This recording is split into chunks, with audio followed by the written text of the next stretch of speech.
Welcome to Massive Late Fee. And now your hosts, Mark and Carol. Bum, bum, bum. I like doing it. I'm happy for you that you like doing it. You're not supposed to talk until I introduce you. It. You should be quiet until I introduce you. Oh, I'm sorry. That's Am how I a it goes. child in the 1930s? Like, No, don't speak until spoken to? No, this is what's called the word I can't think of. What? This is protocol. This is how it's done. Okay? No. This is precedent. You're not supposed to talk until I tell people that you're here, and then they know you're here, and then you say stuff. I'm here. Well, hello, everyone. Welcome back to Massive Late Fee. My name is Mark. With me, as always, is my girlfriend, Carol. Hey, what's up? How you doing, Carol? I'm fantastic. How are you? I'm okay. That's pretty good. We saw some good shit this week. We saw some stuff. I don't know if I would say it's good, but we saw some stuff. I thought it was this good. week. We'll get to it. I'm happy. It is, what is it? Is it May 12th? Is it May 12th, 1995? It is May 12th, 1995. Good for you. You can read a calendar. I'm so proud. How dare you? I dare. How very dare you? I dare hard. Yeah. Yeah. I truth hard. Okay. That's why we work. Mm-hmm. It's like opposites attract. Right. Paula Abdul taught us that. Okay. 2 steps forward and 2 steps back. We go together because opposites attract. You don't remember that? No. Oh, my God. Where were you? I was a child. There's a cat in the music video? Okay. I didn't have MTV. Oh, my God. Mr. Richie Rich over here. I want my Richie Rich. Yeah. Me and my dog. What was Richie Rich's dog's name? I don't know. Didn't he have that little white dog? Yeah, with a thing over its eye. Oh, yeah. Patch, was that his name? Maybe. Or something? Or Bullseye? Or He had that train that rode around the house. You're talking about Silver Spoon. Oh, yeah. With Ricky Schroeder. That's what I'm thinking of, yes. Ricky Schroeder and Carlton from The Fresh Prince of Bel-Air before he was Carlton from The Fresh Prince of Bel-Air. Okay. As his friend. Cool. It's not unusual to get references. Anyway, welcome to Massive Late Fee. This is quite an astounding episode that we've got for you. You will be astounded. What is so astounding? I feel underprepared. That's the word of the day. Okay. Astounded. Did you get some word of the day toilet paper again? 'Cause What? What are you talking about? word of the day toilet paper. Not word of the day calendar. Word of the day toilet paper. Paper. That's what you went with. Yes. What if you had to go to the bathroom more than once a day? What do women do? That's why women have better vocabularies than men. Right? Because they have to use toilet paper every time. Yeah, we spend that time in the bathroom reading thank you. I usually read the back of the shampoo bottle. What? You don't do that? Like read the back of the shampoo bottle or the back of the soap or something like that? Only if I forget my book. Reading. Yeah, well, I don't have books in the bathroom. Well, you're weird. What? You should. Well, then your books get all shitty smelling. No, they do not. How do you like that? You freak. How do you like that? What does your shit smell like that it's permeating the pages of your book? Like anybody else's. That's not normal. It's not supposed to smell like gasoline and fish? No. Oh, okay. Well, then I guess something's wrong with my diet. It is. I should stop eating sardines and drinking kerosene.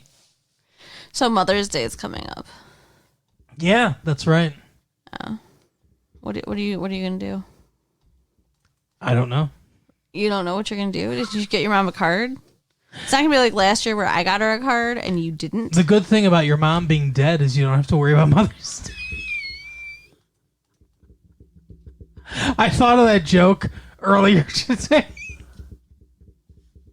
And I decided not to say it ever, but then I said it on this show right here. But my mom is still alive. Yeah, because it is 1995. No, I know. But it's a funny joke. Sort of. Not really. Well, I mean, if dead mothers are funny to anybody, it's a funny joke. So, for Mother's Day, I I got my mom a coupon book where I can like do stuff for her, like laundry and make dinner and give her a foot rub and stuff like that. So yeah, she was pretty happy with it. I got my mom a crystal goblet, or actually not goblet, but a crystal like well, it's one of those things you put candles in. Okay.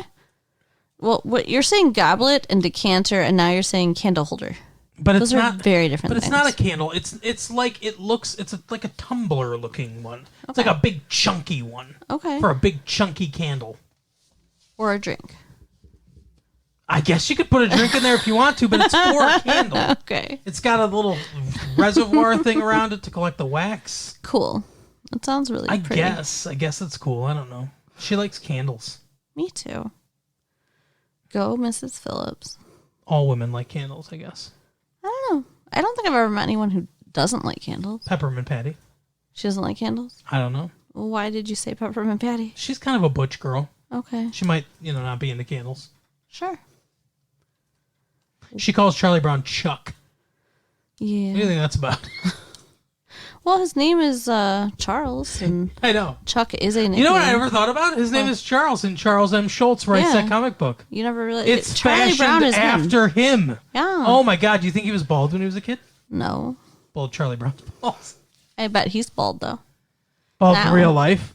Yeah. He was like foreshadowing his own life? Yeah. Or just like identifying now. I honestly don't know what Charles Schultz looks like. Me either. Now I kind of want to go to the library and look it up. Yeah. Anyways, you say that a lot. I do. That's how I managed to try to change the subject. Yeah. We don't need a transition. We don't. No. You don't always need to transition from one thing to another. You can just move on to the next thing without a transition phrase, without speaking of this. You don't always have to do it. Sometimes it's fun to do it if you can think of a good link, if you can hook things up well, but you don't always have to. Okay. So this weekend... I'm still fighting with the paperboy, by the way. Yeah. But the feud is ongoing. I need to produce a different form of payment. And then... I'm not helping. And then he will allow me to have access once again to the thing, because I lost all the old papers and stuff, and it just sucks. Yeah, but it's not the beginning of a porno, so... What?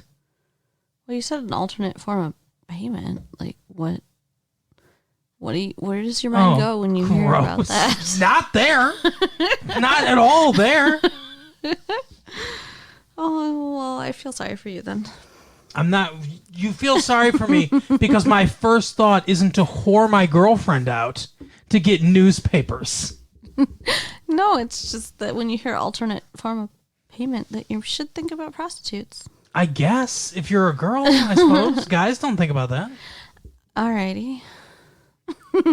What? Well, I almost said anyway again, but I didn't you want to started say anyway celebrating again, early or something? Alrighty then.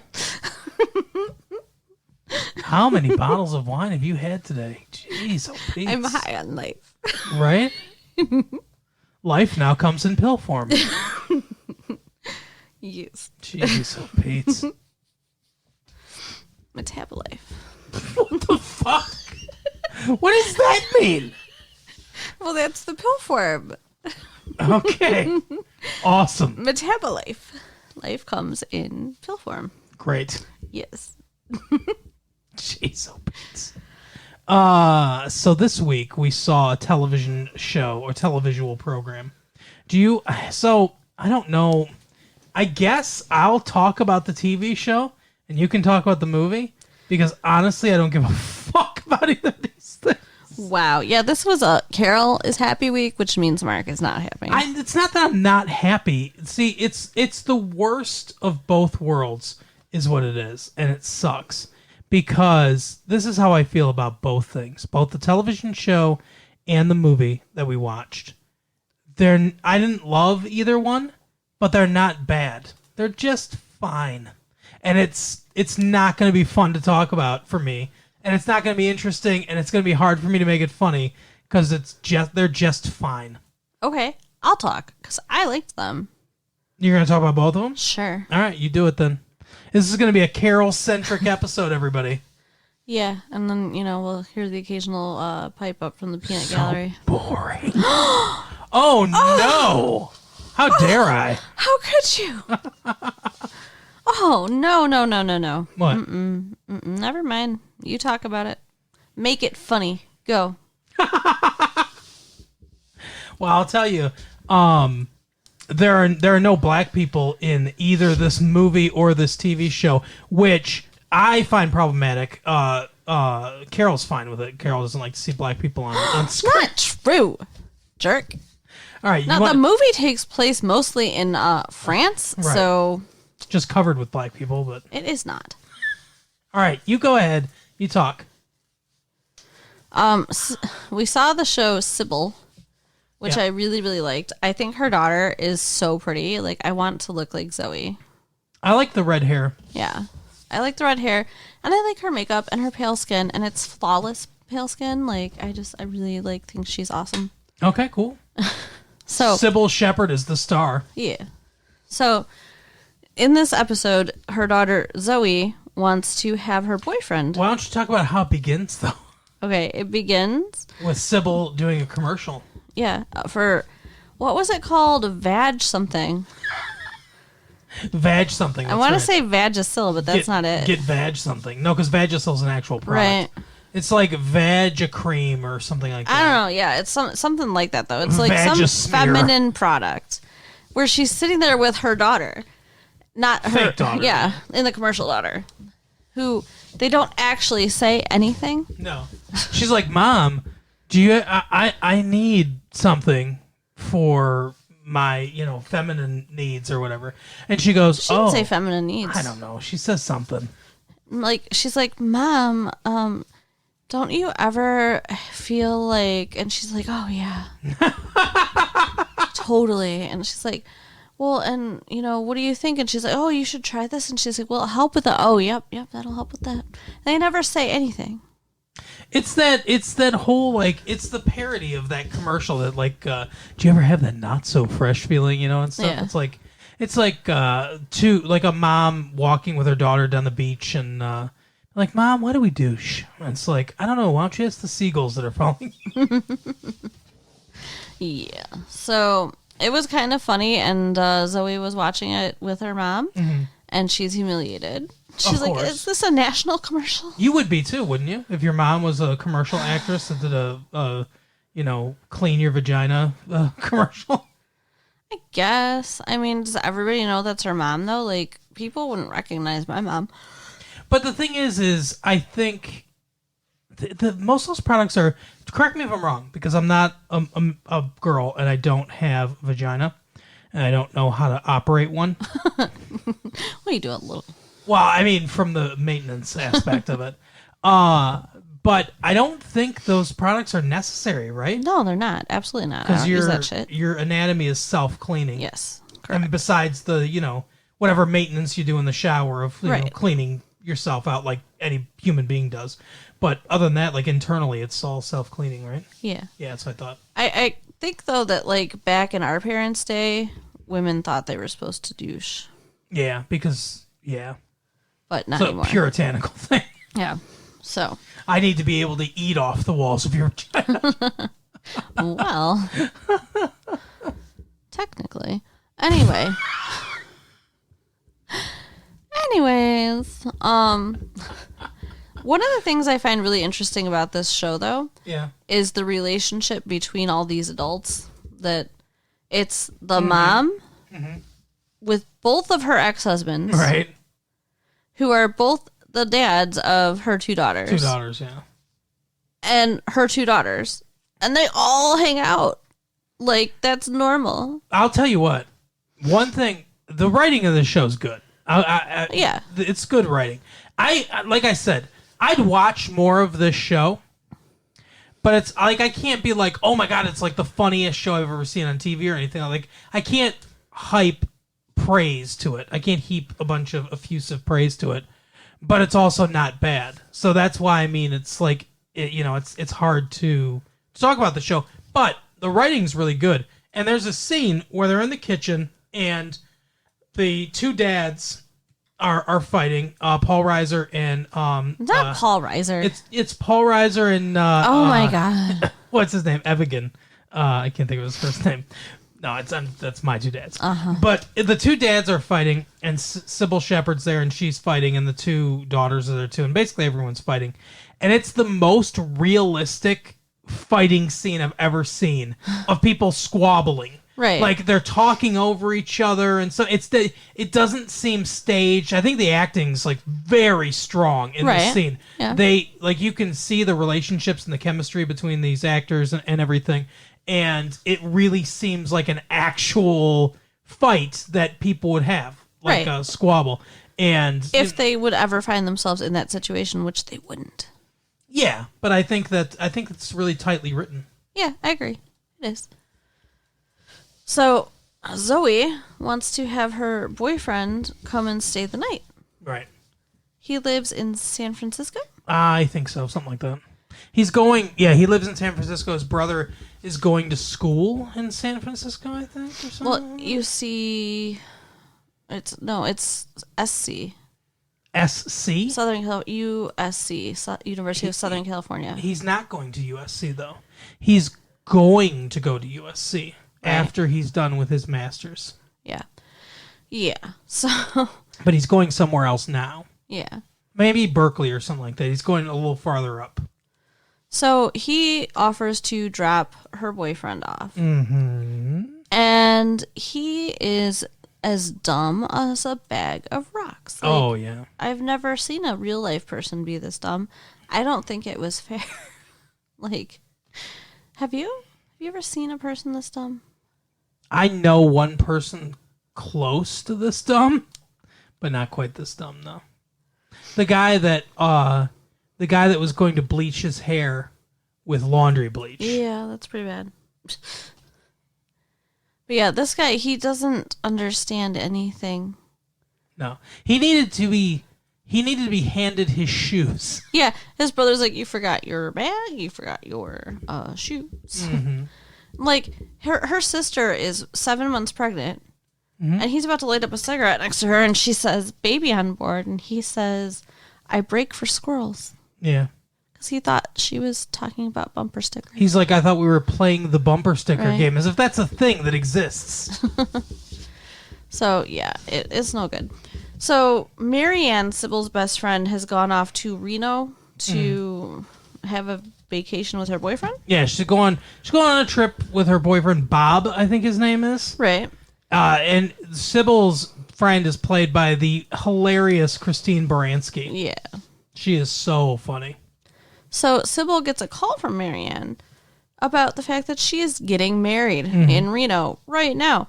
So Cybill has to jump on a plane. So she asks her ex-husband Ira to stay and keep an eye on things, which he does. Hang out all night because he doesn't want this boyfriend to end up in his daughter's bedroom. Right. He's very concerned about it. Mm-hmm. He's spying on them and everything. I think she's like 16 or 17, something like that, right? 16. Yeah, something like that. And she goes to bed at 10:30, which I would have taken as a red flag that something's wrong. Yeah, she wanted to go to bed at 10:30 at night. On a Saturday when her boyfriend's over. Yeah. Is it okay if I go to bed at 10:30 at night and go up to my room and don't come check on me because I'm going to sleep? Right. So he stays down there with the boyfriend to make sure he doesn't go up after her. And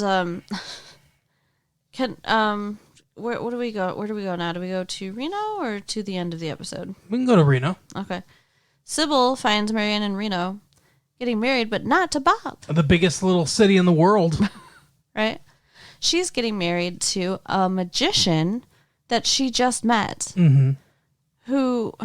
Stefan is his name. Yeah. No, Stefan. Stefan. Who does not speak any English. No. At first, I thought they were doing a whole, pen. Or Penn. Penn and Teller, yeah. Yeah. I thought they were doing a whole Teller thing. Whereas, he doesn't talk, or whatever. But, yeah, it's just he doesn't speak English. Yeah, it was pretty ridiculous. So when Cybill reminds her that she'll lose her alimony, she agrees to go home without getting married. Yeah. Because she found out that Bob is married. Bob has got a wife because she picked his the lock on his suitcase and discovered it somehow. I don't know what she found in there that made her realize he had a wife. Yeah. He just carries a framed picture of his wedding or something. Or his marriage license. Right. Like, yeah, that's kind of weird. Can you imagine? She picks his suitcase open, just like, just right on top of the underwear and shirts and stuff like that. It's just like a marriage license. So then the end of the episode, Marianne sees Zoe sneaking back in because she's actually been out with the boyfriend's brother. Right, because the boyfriend's brother is her boyfriend. Yeah, this guy was just a decoy. Yeah, cover. So closer to her age, but I think this other guy, like we said, is finishing his master's degree, so he's like 24. Right. So she's like 16 and he's 24. Yeah. What do you think about that? I mean, that's a lot. Scandalous. That's 8 years. It's a long time. Ridiculous. Yeah. But Marianne You think they had sex? Yeah. He's 24. Of course they had sex. Right. Why else would he be dating her? I don't know. I mean, he's getting a master's degree. He's intelligent. He's gonna go. He's intelligent, so he must be fucking her. No, but I mean, why would he be dating? What does he see in a high school student? Yeah, true. That's true.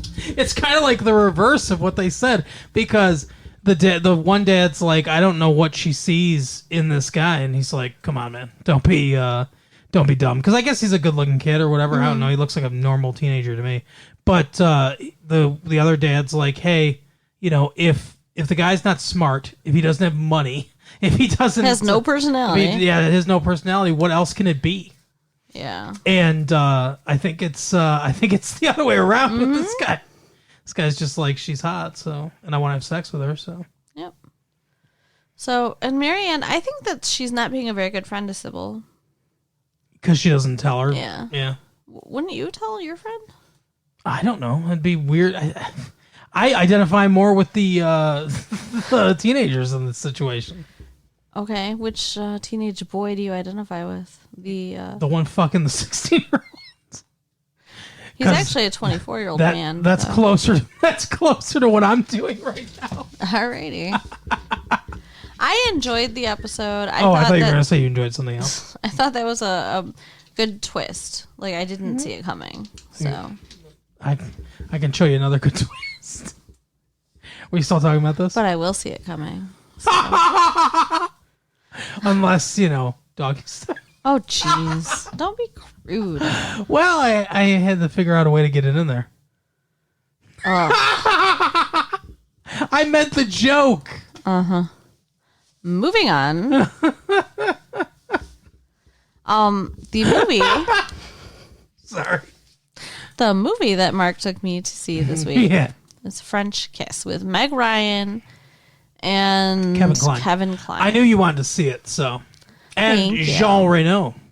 Yes, from another movie that we did. The Professional, yeah. Correct, yep. The one where he's lusting after Natalie Portman. Speaking of older, actually, right. Natalie Portman wants to have sex with him. Yeah. And he says no, because, I knew this. I fell in love with this girl once, but she's dead now, and I'll never love again, or whatever. Not because you're 12. Says, exactly. Yeah.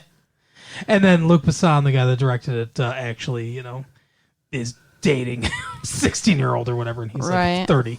Ew. So, yeah. Well, that's France for you. But yeah, Jean Reno is in this. Love Jean Reno. Yeah, he's funny in this. Mm-hmm. Kevin Kline's really good in this, too. Yeah. So, why don't you take Meg Ryan's shitty, but...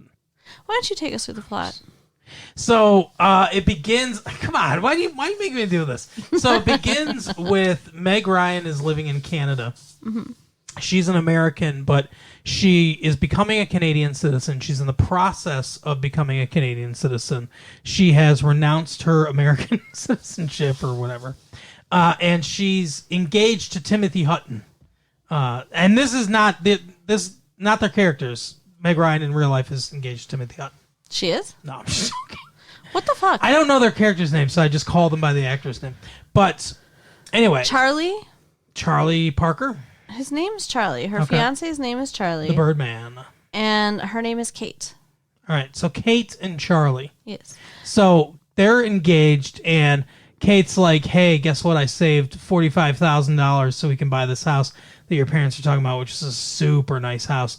And he's like, oh, my whole life's flashing before my eyes. I mean, it's like there's a neon sign on his forehead that's basically like, oh my God, Right. my whole life is gone. No, you did skip over the very, very beginning, though, that I think is pretty important, where she... Oh, yeah, she doesn't want to fly. Go ahead. Yeah, you wanted me to be the one to talk about this. She is on the plane to go to Paris. Paris. Yeah, that's how they talk in Paris. What the hell? No, you never saw The Spirit of St. Louis with Jimmy Stewart? No. Where he plays Charles Lindbergh? No. Wow, welcome to Paris. So, it's like there's a France, they talk voice. like this. Oui, mon chéri. Oh, ma petite.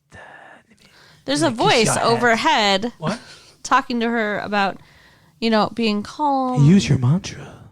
imagining her cabin, Cottage. whatever, little cottage by a lake, by a river. and A babbling brook. like, what's your song? And she's like, it's I Love Paris. And she starts singing. She's like, you know what? This is not going to work for me because I don't love Paris. Mm-hmm. And then when the plane's like supposed to be taxiing and stuff, she gets up, runs to the door and starts screaming, let me out, and busts out. And you see She that busts out of the door and then dies. The movie's over. But you see that it was actually like one of those simulation things to try to help her get over her anxiety because... Have you ever heard of this, by the way? No. Have you? No. But it seems like a really, like, how much do you think that would have cost? Again, Charlie's a doctor. That'd be expensive. They have a whole fuselage rigged up, and then, this whatever projection screen in the window of stuff passing by, and then the hydraulic system, all this stuff. If you were afraid of flying, and I know you're not, I don't like flying, but I know you're not afraid of flying. But if you were afraid of flying, would you be freaked out in this situation? No. I wouldn't either, because you're not off the ground. You're in a freaking studio. Right. But, she's obviously has some serious fear. Oh yes. But so he wants her to go with him on this conference to Paris. Mm-hmm. And she's the whole time telling him all these reasons why she can go. Not just that she's afraid, but because of the citizenship thing. Right. Yeah. That she's not supposed to leave the country. Which she's not, by the way. Yeah. And I think that it's important, though, because I think that also feeds into his fear of marrying her. That she's not a citizen? No, that she's afraid to, break the rules and that she's afraid to fly. She has a lot of fear. Yeah. And he wants her to be a more, adventurous person, I think. I guess. So, I don't know. So, yeah, she has saved up all this money, again, because she is very much like a tight-ass kind of person. Oh, yeah. Really? So, she probably doesn't really spend money on much. Do you think Meg Ryan is like that in real life? Because when Harry Met Sally, she's also like that. Where she's, not where she doesn't want to do things or she's afraid to do things, but she's stuck up, she's not a freewheeling, fun-loving person. That's Billy Crystal's character. Do you think she's like that in real life, or do you think that men that write rom-coms are just not imaginative enough to write a woman as anything other than stuck up and prissy? I don't know. It's a good question. I don't know that there's any way to know. Really, unless we get to meet her. Well, Miss Ryan, if you're out there, you have 2 first names, first of all. And second of all, why don't you come on the show and we'll talk about French Kiss again? Yeah, you can tell us whether or not you are a scaredy cat or an adventurer. And if your ass is twitching. You people make my ass twitch. I love that line. Anyway. It's funny, yeah. It's the way she delivers. It's funny. Yeah. So it's not as funny as you think it is, but it's funny. It's funny. It's really funny. It'll be funny in 10 or 15 years. To you. Yeah. Anyway. Jerk. Why are you looking at me? Because I'm waiting for you to continue the story. He goes to Paris. Yeah. And they're hinting that she is lactose intolerant in the beginning of the movie too, because she can't eat cheese. No one can eat cheese. She's obviously very close with his family. They're all over all the time, and they get pizza, and she can't eat cheese. So that she's like, oh, I'll just pick it off. That's like, what is the point of a fucking pizza without cheese? I wouldn't eat it. It's sauce on bread. Gross. Anyway. You could put some meat on there, I guess. I guess. Just put some meat and sauce on the bread. Yeah, not pizza. No, I mean, you could do something, though. You could do something with it. You could do something with pizza dough and meat and sauce and have it be, decent without cheese. When I was a kid, I was allergic to tomatoes. And I would get pizza with no sauce. But to me, that's more pizza. Yes, agreed. Than pizza without cheese. Absolutely. I absolutely agree with that. It's weird, isn't it? Yeah. That because you would think they'd be of equal importance. But cheese makes pizza for some reason. It's like, because no matter what ingredient you get on it, cheese is going to be on there. Right. Yeah, weird. So Charlie goes without her. And they're like obviously having scheduled phone calls because she's like looking at the clock waiting and stuff. And he calls and he's like, oh, I can't talk. I'm at this hip club and blah, blah, blah. I'm going to a club. Yeah, it doesn't sound good. Oh, hear me more. Then he calls the next day and tells her that he met somebody. Oh, yeah. And he's very lurid about it. He's not like, hey, I'm sorry. I messed up. I met somebody. I fell in love. He's like, I met the perfect woman, and she's everything that I've ever wanted a woman to be. She makes me feel better about myself, and she sucks my dick so great, and the sex is awesome. Oh, my God. He does not say anything like that. He says that he feels like he could pee, even with a really big guy standing behind him. That's weird. I wonder if he has a small dick. Like, that would explain why it would make him anxious to pee in front of larger men. Well, I know... I guess that's probably what it's implying. But I know that there are people that have a problem going to the bathroom in front of other people. Yeah. It's like a form of stage fright or something like that. I don't remember what they call it, performance anxiety or something like that. I wouldn't want to pee in front of people either. I don't know how you guys do it. I don't care at all. It's so weird. Who cares? But he's like, it's like love, like in a... But I've got a huge cock, so... Right. He's like, yeah, it's like... Everyone heard she said right. It's like love, like in a novel, like love. And I just feel so... Like, what a dick. Or in a he says in love a movie. Like in a book or in a movie. And then even though he's not on camera, he winks right at the camera. He does not. I hate it when people in movies reference, like, it's like a movie. You're in a fucking movie. We know. So the next thing we know, she's on a plane to Paris. Yeah. Oh, fucking just absolutely losing her shit. I can't even imagine. And like, it's got to be worse. It's got to be worse under those circumstances. I mean, she's more motivated. But... Right. First flight she ever takes is the 8-hour plane ride across the Atlantic Ocean. Ugh. And this is where we meet Kevin Kline's character, Luc Tessier. Luc. No, and not Luke. Luke. I've got to talk for a minute about Kevin Kline because in this movie, I think he's very attractive. Okay. I have seen him in other movies, and I've never thought he was attractive. Is it the facial hair? It's probably the facial hair. It must be, or I mean, it's either the facial hair or the leather, or the long hair. Yeah. Or the attitude. The whole thing. Do you it's like all French good. guys? Do you think Phoebe Cates was, like do you think she had sex with them more often? Filming this movie. Who the hell's Phoebe Cates? Phoebe Cates is his wife. Oh, okay. I didn't know. She was in Gremlins. Okay. She was the female lead of Gremlins. Oh, really? She was in Fast Times at Ridgemont High. Okay. Yeah, they're married. That's cool. I don't know. It was just weird because, like, when I hear Kevin Kline, I don't think sexy, but in this movie, he is. Well, Phoebe Cates thinks he's sexy. Right.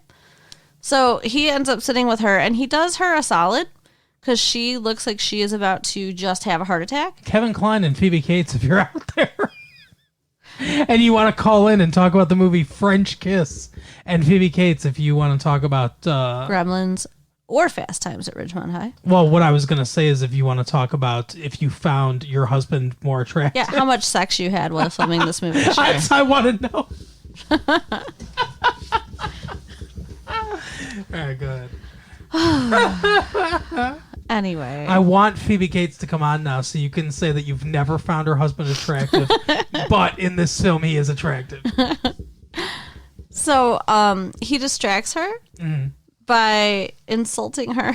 He totally does this on purpose, right? Yeah. It's a kindness, even though it doesn't seem like it at first. Like, yeah, he's getting her all angry and riled up, and like saying she's a virgin and all this shit. Or he's like, how old were you when you lost it? Yeah, He talks about how he was 12. Oh, no, 13? 13, then 12. He says. Oh, that's so gross. Ugh. Yeah. With a prostitute. Says that he paid more for kissing. Yeah. He kissed her like... He went back and kissed her the next day, and it was better than the sex. Like all day. Kissed her like all day. No, for an hour. Oh, just an hour? Half an hour. All right. Yeah. But I don't know. I don't know if that's true. I think it might be, though. What do you think? That it would cost more to kiss a prostitute. He says it has always been, but I don't know. I if think that's there's just a some... French thing, I think there are some prostitutes that won't kiss at all, no matter how much you pay them. Like Julia Roberts in Pretty Woman? Do you think that's true, or do you think that just like that they just made that up? Well, it's now in 2 different movies, so there's got to be some validity somewhere. Yeah, I wouldn't think prostitutes would want to kiss anybody anyway. Yeah, well, I mean, from what I hear, it's mostly just about sucking dick. It's mostly what it's about. But I imagine that's mostly what life's about, really. But I mean, I've got to imagine there's got to be some guys who have, like, you know, a fetish for kissing, or, you know, whatever. I guess, maybe.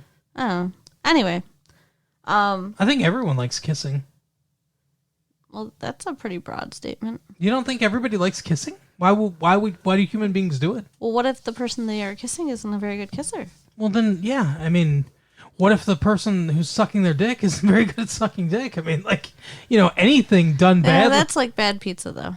No. Now, see, I have male anatomy and you don't, so yeah, it's not like even the bad blowjobs are good. No, the bad blowjobs are painful and horrible and not good. Trust me. But anyway, so who was sucking your dick? Who do I need to go beat up? As I know, I didn't give you a bad blowjob. Did you know? No, you didn't. But Carrie Swanson with the like the craggly teeth. That bitch. Yeah. I'm coming for you, Carrie. Coming for you hard. I changed the name slightly to protect the innocents. All right. Anyway, but all I'm saying is that anything done poorly can be not enjoyable. Yeah, I guess. I think in a vacuum, I think pretty much everybody enjoys kissing to some degree. Now, would some people have it as a fetish? I don't know. Maybe. I guess. I don't know. Would it really be considered a fetish, though? It's like a normal thing. Like, you wouldn't call vaginal intercourse a fetish. Because that's a normal biological thing to want to do. But, I mean, a fetish means that it's something that you cannot climax without. So that's what I'm saying, is there could be somebody who would not be able to climax without kissing. And then, you'd have to kiss. Maybe, yeah. I guess. Yeah, maybe. So. I find that hard to believe, but. I'm just saying, I mean, there's all kinds of fetishes out there. Yeah, it's true. People like feet. So gross. Some people like, I don't know, knees. What are other fetishes? Being whipped and there's shit? Furries. What's that? People get dressed up in costumes and yeah. Yes. Really? Yeah. Dressed up in what kind of costumes? Like animals. Wow. To have sex. Fucking the 90s, I guess. 1995. What a time to be alive. Yeah. For that to be happening. Yeah. You would think that would be years in the future, but I guess not. I guess it's right here and all now. fetishes occur in all times. Okay. Sure. Yeah. Probably. There's bondage. Yeah. Being whipped and shit. Yeah. Pain. Yeah, for sure. Mm-hmm. Do you like pain? I do. Do you really? You know that. Yeah, but okay. Not like a whip. No, a little bit of pain. Right. Hair pulling, spanking. Yeah. Those are good things. Mm-hmm. Yeah. Choking. Anyway, back to Luke, Tessier, and Kate. Oh, yeah, Kate. So they spend, the whole flight drinking and talking, and it turns out that he has a plant hidden in his jacket with a necklace wrapped up in it. It's Robert Plant. And he hides it in her bag, unbeknownst to her, because he knows he's going to get stopped in customs and figures she won't. It's a vine. So you all know. Yeah. It's not like opium or something. So he says, hey, wait for me, we'll split a cab. Like, that seems so dumb. Like, she could so easily have just taken off and you have no idea where she went. Yeah, that's true. Although he did ask her, actually, before that point. Yeah. Like, where she was staying. I guess, what was his plan if he didn't see her? I don't know. He just figured he'd get on the plane and there'd be somebody that he'd be able to dupe? And, he was sat next to her. Yeah. What if there was no one next to him? What if the plane wasn't full? One. Right. What if two, the sky marshal was on one side of him and then an FBI agent was on the other side or something? Yeah. I mean, there are a million ways this could have gone differently. Seems like a bad plan. He doesn't seem super bright. No. Not really. Yeah. So she's staying at the George V. Yeah. George V Hotel. Super swanky. Yeah. Although she's not staying there. No, Charlie is. Yeah, Charlie Parker's staying there. She's stalking there. Right. So he runs into a friend of his, and this is that guy. What's his name again? The cop. Oh, Jean Reno? Yeah. Yeah. He runs into Jean Reno, the cop friend, and he saved my life one time. Yeah, he makes him go with him because he's like, oh, let's get a drink, blah blah blah. He's not a criminal, even though he is a criminal. But I tell him he's not a criminal because he saved my life one time in Guatemala or wherever, I don't know. Yeah, he stopped from getting his throat slit. Did they ever explain that? What the circumstances of that was? No, okay. No, that was it. Just that he stopped him from getting his throat slit. We were in the war together. So, yeah.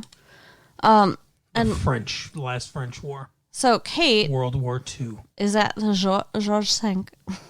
Georges V. In the lobby, they won't let her go. They won't call the room. They won't help her get to Charlie. It is our custom to protect our guests, and if we must protect them from their fiancés, then so be it. Yeah, it's a really funny scene. Let you eat cake. And she's in the lobby, and they have this glass elevator, and she sees him coming down with Juliet, the girl he's cheating on her with. Yeah, beautiful red dress. She's a very, very pretty girl. Oh yeah. When you see her and then you see Kate, it's kind of no offense, no offense, Meg Ryan. No, I mean Meg Ryan's a pretty girl, but the way they're dressed and the way their characters are, you can see. Well, he clearly wants to be some European douchebag because his hair's all slicked back now and shit. He's got ridiculous. a white suit on. He just looks like Euro trash. Yes, it's terrible. It's like Timothy Hutton's always wanted to be this. Oh, Charlie, sorry. Timothy Hutton's a very nice guy. She passes out. And meanwhile, this guy was propositioning her before. in the weirdest way. Yes. And it turns out he's just a criminal. He's just looking to steal her bag. Yeah. So when she passes out, I'm not sure what his plan was before that. Well, I mean, I think he might have really been trying to have sex with her and then rob her. I guess. I don't know. But he ends up stealing her bag. He walks out, and Kevin Kline sees her. Luke sees him, and says, "Hey, what's up, dude? Thought you only robbed this place." And he's like, "Oh no, I got this suit now, so I can go anywhere." And so then he talks to her after she comes to, and she's like, "Oh, my bag's gone. This dude that was there must have taken it." And he's like, "Oh fuck." So they track him down and threaten to murder him, basically. And in the 5-minute difference between when he left and when they find him, he managed to sell all her shit. Yeah, he works very fast. It's insane. And then gave her clothes to Monique. Yeah, so she has nothing. She has no money, no passport. She has no clothes. She has nothing. Right. She's penniless. Even though that never comes up as a problem in the rest of this movie. But she has no money. Well, no, she does have money because he gives Luke the money he got for selling her stuff. Yeah, she's got some francs. And then Luke tries to give them to her, and she throws them in his face, but she goes and picks them up. Mm-hmm. So she's not completely broke. He gets his plant back. He points out, so he says to her, he's like, hey, this is an American vine, and I'm going to mix it with some local vines, and I'm going to make something new. Right. A new kind of wine. So that's, his big plan. So after they end up fighting, why did they fight? I don't remember why they fight. I don't know, because he's an asshole and doesn't care about her shit. And she's all stressed out, yeah. Right. So he discovers the necklace is gone. The necklace that was supposed to be wrapped up with the roots is gone. And the guy, Bob, says it must still be in the purse. One thing I appreciate about this movie is that they use subtitles. So it's not one of those things where it's like Bob and Luke just talk in English for no reason, right? In France, so that we can understand them. They actually speak French to each other. They can both speak English, and they speak English to her because she's an American, so that or Canadian or whatever. Yeah. She's an English speaker, so that makes sense. But to each other, they speak their native language, French. Like, I like that detail instead of being lazy about it and whatever. They speak French to each other. Yeah. Yeah, they go back and forth throughout the movie between the two. That is nice. So now he's got to try to find her to see if it's in her bag. Mm-hmm. And she wanders the streets and ends up going and sleeping in front of the American embassy. What would you do in that situation? I'd probably go to the embassy like she does. I mean, that's really all you can do. If you've been robbed in a foreign country and all your identification's gone, that's the only way to get new identification. Yeah, that would be so frightening. So she goes, and the person at the American embassy is a complete asshole. Right. And says that they need a copy of her Canadian visa or something before they... She's like, oh, you don't want to be American anymore. You want to be Canadian, you piece of shit. So you want me to help you? Go fuck yourself. Right. Yeah. So then the Canadian people are super nice. I think that's making a statement about America. Right. Well, I think it's making a statement about Canada, but... Because it's the cliche that all Canadians are nice and stuff. Oh, and the cliche that Americans are assholes. But... Yeah, I guess, yeah. Yeah. Is that really a cliche, though, or is it more just like a thing? Like a fact? Right. So at the Canadian embassy, it turns out that she mentioned this before to Charlie, and it comes back to bite her here. In college, she smoked pot one time. Yep. She took one hit off of a joint, and the police were called by somebody's little brother, and she has a felony charge. I don't understand how you get a felony for smoke. It's not like she was selling it. Right. When the cops got here, they're like, hey, take all of our drugs and hold them. So she was like felony quantity of narcotics or something like that. But a felony narcotics charge for taking one hit of pot, and she's not still in jail. I don't understand. I don't understand any of how this works. Yeah, it seems wrong. I think this was a mistake the movie made, perhaps. Yeah, but... they should have made it like she murdered someone accidentally in a car. But yeah, because of that, my brother told me to run a stop sign one time or go through a yellow light, and I did, and I hit an old lady in a wheelchair. She died. Yeah, let's make this movie super dark. I don't know. There could have been other ways to get felonies, though. Yeah, for sure. She could have peed in public. Yeah, decent exposure. She could have peed in public, like, she really had to go badly or something like that, and there was no bathroom around. And she was like, no, I don't do that. I can't do it. It's against my stick-in-the-ass nature. And someone's like, come on, just live once in your life. And she did and got in trouble. Yeah. But anyways, they tell her that her application for, Canadian residency is denied. Denied! So now she has no country. She's just wandering around France. Yep. I mean, I guess she's technically she's still an American.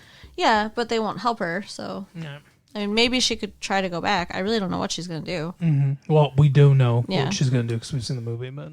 So she continues to stalk Charlie as Luke is stalking her. She finds out that he's going to Cannes with this Juliet person to meet her parents because they're getting engaged. Yeah, they're engaged and they're getting married. It's insane. So she gets on a train and what's his name? Luke follows her. There's this really cheesy. This is the one part of the movie that I don't like. Is this like chase scene at the train station because the thief who had stolen her bags gets stopped by the police at that hotel and they're questioning him and they want to know who the big fish are. Right. And so he's like, oh, one just walked in now when Luke walks in looking for her. And he's like, oh, he has a necklace because he knows about this necklace.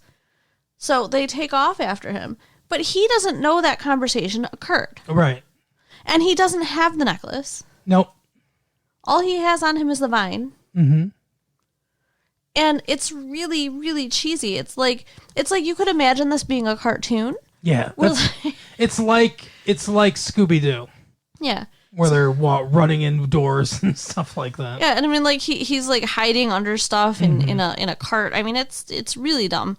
And but he does get away from his friend who's chasing him for no reason. Right. And gets on the train with her. So.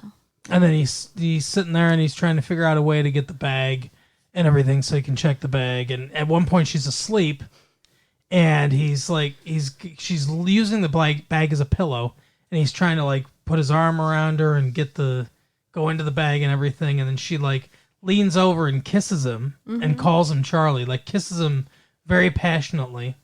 You pointed out that she would know. Yeah, for sure. Charlie doesn't have that facial hair, for one. Yeah, this big, thick mustache. But two, isn't it a little creepy that he like lets her kiss him while she's asleep? I mean, it's one kiss, and he didn't initiate it. It's not like he's like fondling her or something. Yeah, but what if she's like what if she like grabbed his arm and or grabbed his hand and put it on her chest or something? Well, is that she fine? didn't. But if she did, is that okay?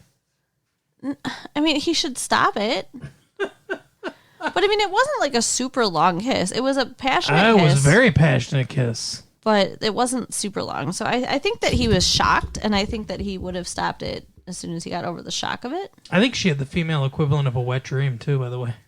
Because the next morning, she sees her in the dining car, and she's like, oh, I just had the best. Do you ever wake up, and it's just like, oh, you feel so good? Yeah, she definitely seems like she got laid. Right. It's weird. But, I mean, I think it's supposed to be, like, this kiss that made her feel that way. Well, it's the French kiss, you know, I mean, that's the name of the movie. And they talk about, because he talks about kissing the prostitute. Right. They've talked a few different times in the movie about how a kiss is more, you know, a kiss is romance, a kiss is, you know, many different things more than sex, you know, like the meeting of souls and all that shit. So, yeah, all this bullshit that doesn't mean anything. She's so happy. And I feel bad for him through this whole movie, by the way, because he's always trying to have a cigarette. Yeah. And almost never gets to. This is the only time I think we see him light a cigarette. Mm-hmm. And I expect her to tell him to put it away. Didn't she actually tell him to put it away? I don't know. She's like, it's a non-smoking card or something. I don't know. That's at the very beginning. Yeah. So he finally is having a cigarette. And she's eating all this cheese. She's like eating all this bread and cheese. So good. And it's so good. Oh my gosh, this cheese. Like, what the fuck was she thinking? I don't know. Oh, idiot. And then she's like, oh, lactose intolerance. I ate that cow. Right. Oh. She's like, oh, the mucus is lining my intestines. How do you know that? Right? And then she's like, spasm. Like, it seems like she's saying she's like shitting her pants.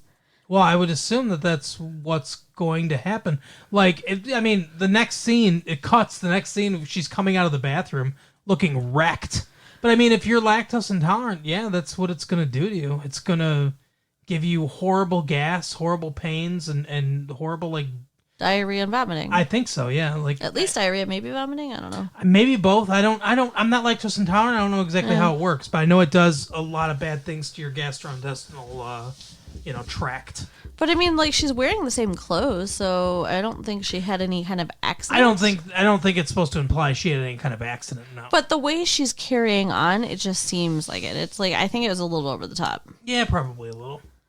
So it turns out that where they have gotten off this train is where he grew up. Mm-hmm. So it's a small town. While she's in the bathroom, there's a guy there, like, trying to figure out how he knows him. Mm-hmm. And he finally... Oh, are you this guy? No. Yeah. You don't know me, you old man. So just as they're leaving, he's like, Luke Tessier, and he gets on the phone. So now, he's calling his family. he hasn't seen his family in 7 years. Mm-hmm. And he apparently slept with his brother's wife. Yeah. His sister-in-law. So, yeah, that's why he thinks they hate him and all this stuff. And his brother does actually show up and punch him. They get into a fight. Yeah. Wait, he wins, though. Yeah. And he steals his wallet. Yes. His poor brother. Yeah. But when he runs into his parents, they're happy to see him. The rest of his family's happy to see him.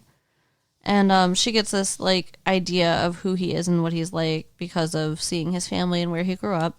And you can tell that she's, starting to become enamored of him. There's a lot of, like, little romantic things that happen there. It's a beautiful place. I want to go there. You're saying you don't think France is that great? I think it would be awesome. I'd rather go to Athens. I'd rather go to, or anywhere in Greece. I'd rather go to Italy. I'd rather even go probably to England and some places like that, Germany. I mean, if we went on a European vacation, obviously we'd probably stop in France because it's right there. But there are other places I'd rather go. France and Spain, I've never had a strong desire to go to either one. I like more Italy, Greece, and then some of the northern like Germany and stuff. See, I'm interested in Ireland too, but Ireland would be interesting. Ireland's mostly countryside, though. You're not going to find. There's history there, obviously, but you're not going to find like big touristy places in Ireland. You go to Dublin and you can tour the Guinness factory. Yeah, but that's the thing is like when you compare the Louvre and the Eiffel Tower and the Colosseum and the Parthenon and the Acropolis and all this stuff with the Guinness factory. That's what I'm saying. Like, yeah, Dublin is probably the biggest city, and maybe the most touristy city. But what you're going to see mostly in Ireland, as far as history goes, is countryside stuff, castle type stuff, things like that. So things where you're going to have to go out of the city, to see the history, which is fine. Yeah, I don't have a problem with going to Ireland. I'm just saying it's not as going to be as touristy as some of the other areas. So Luke is coaching Kate about how to try to get Charlie back. Correct.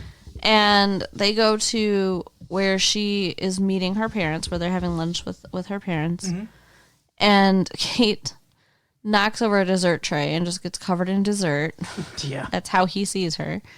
They end up, sharing a hotel room.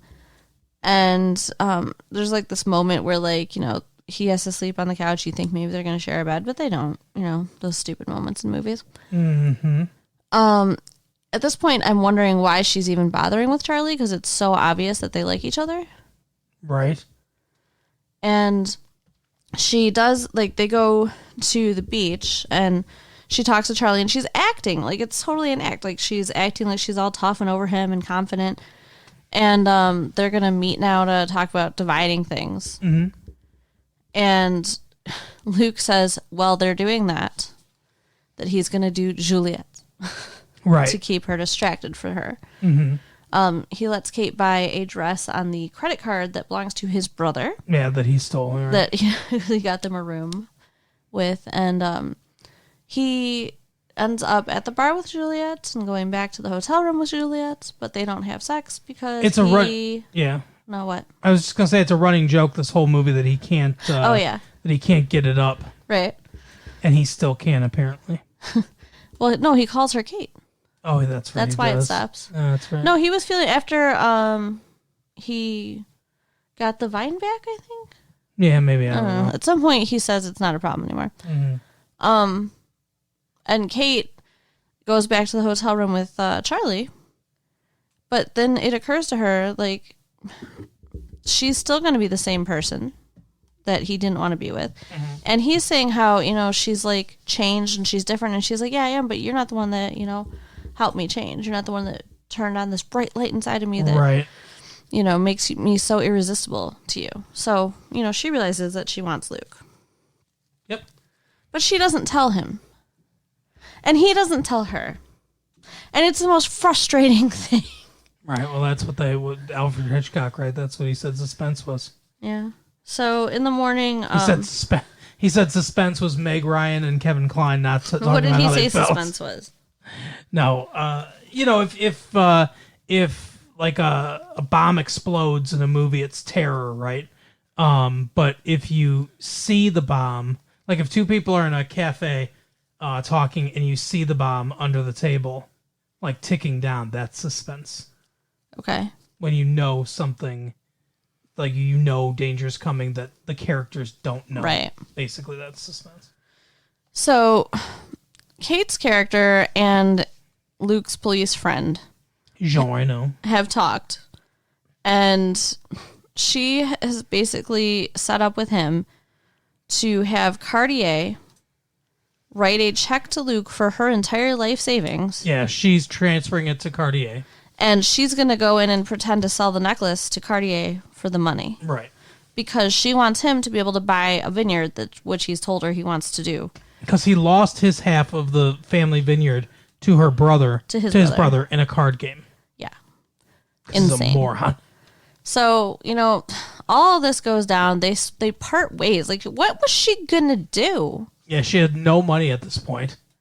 And then, I'm sorry, I've got another issue with the movie. I do like the movie, but I have an issue. Okay. When it all wraps up. Right. She is on a plane heading back to America. Mm-hmm. And he comes and stops her. Right. How the fuck did she get on a plane heading to America? I guess she went back to the customs and got ID and stuff like that. I guess. Or, the embassy. I guess she went back there. With no money, because she gave him literally all of her money. Apparently, I don't know. Yeah, that's true. How did she afford the plane ticket? Right. Yeah, I don't know. The whole thing is just weird. So, but she ends up staying in France and apparently just living as an alien in France.